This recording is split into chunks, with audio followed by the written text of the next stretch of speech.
Good morning, everybody. Cassandra Von Worsley here. I am on a roll with FB Live. I was not even planning to really be on FB Live, but I don't know. I go into this morning meditation, and FB Lives are just coming to me in meditation, so I got to talk about it.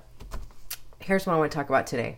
So for those of you who are new to my FB Lives, hello and thank you for watching. Cassandra Von Worsley. If you're watching this on YouTube as a rebroadcast, let me just say thank you for taking the time to watch this rebroadcast of the FB Live. I am a focus coach, an author, a speaker, a spiritual seeker, and an all-around just get it done kind of person. And so that's what I teach. I love to teach about how do you transform your fear into fuel? How do you dive in and get shit done? Had to say that. Okay. So here's what I want to talk about, because this is an epiphany that I've had this week about my own morning rituals. So we hear people talk about morning rituals all of the time. There are tons of morning rituals. Tony Robbins talks about an hour of power, which is what I do and love to do every single morning. Jim Quick talks about controlling the first and last hour of your day. There is the morning miracle, I think, something like that. I've heard so many entrepreneurs and other people talk about the miracle morning. That's what it's called, the miracle morning. We have all of these. Oh, and Julia, oh my goodness, how could I forget her name? The Artist's Way. Julia talks about morning pages. So there are all of these morning ritual approaches, habits, books, videos, workshops, courses on how to start your day off on the right foot, on how to begin the day in your most powerful, amazing, great place. And that's cute. Morning rituals are cute. I have my own set of morning rituals that take me an hour to 2 hours to do. And I love my morning rituals. I love waking up and doing meditation and yoga and working out and all of that kind of stuff. But here's the epiphany that I had just the other day. Morning rituals are cute, but is your midday game strong? And here's why the midday game is so important. And in fact, nobody, at least nobody I know of so far, is really diving deep into this whole thing.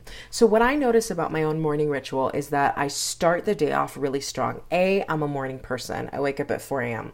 B, I love my morning ritual. It is revitalizing and nourishing, and it's self-care, and I love my morning ritual. So I find that when I do my morning ritual, and I do it pretty consistently, it starts my day off strong. But here's what I notice, especially being a morning person. For whatever reason, somewhere along the way, and typically it's around 11 a.m. and then again at 3 p.m. and certainly by 5 or 6 p.m., I'm not in as powerful an emotional state, as strong an emotional state as the day goes on as I was right after the morning ritual. And here's what I noticed about that. And this struck me the other day because I was watching a video by Shanda Sumter, and she pointed out to the fact that you can't just focus on your biggest priority for the first hour of the day.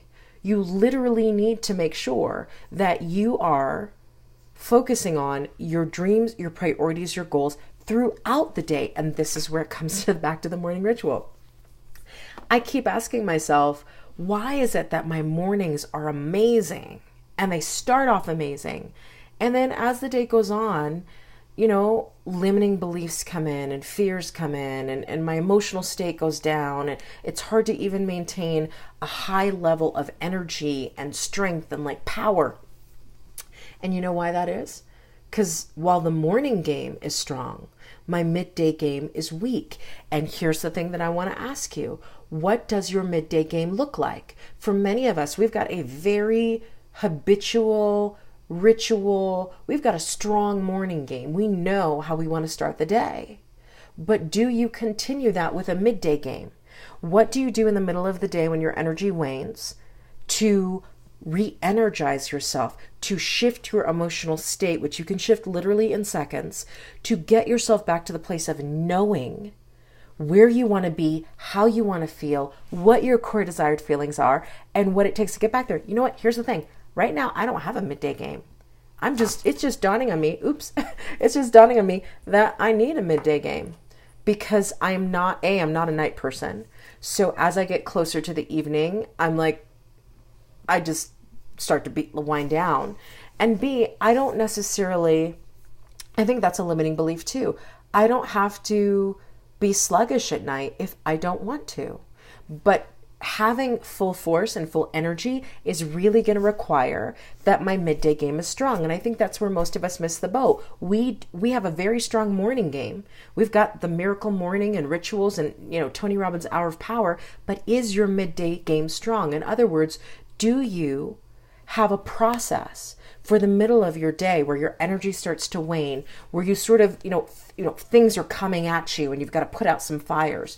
Do you have a midday ritual where you get back to center and you get back to focus and you re-energize the emotional state that you put in place with your morning ritual? Most of us don't.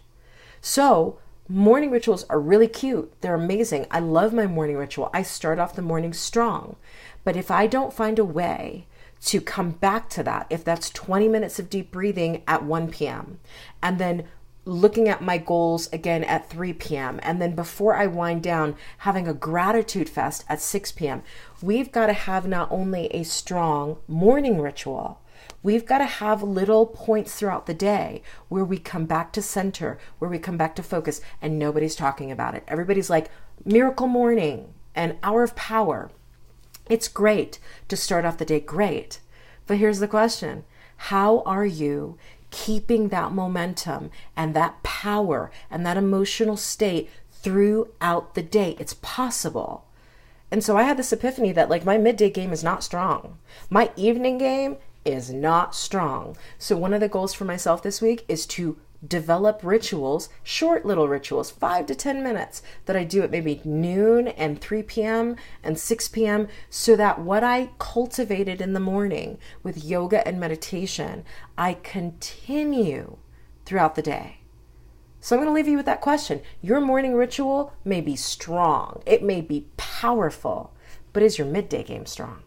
Is your evening game powerful enough to put you in the same place you were in the morning? If it's not, then you, like me, we need to go back to the drawing board and we need to insert those 5 to 10 minute intervals where we get our afternoon and our evening game stronger than our morning game so that we are in the most powerful emotional state that we want to be in for the whole day, period, the end. So morning rituals are cute. Is your midday game strong? Is your evening game stronger than your morning ritual? That's what I want you to think about. All right, everybody, follow me on Instagram at @TheCassandraVaughn and check me out at CassandraVaughn.com. I'll see you on the next live.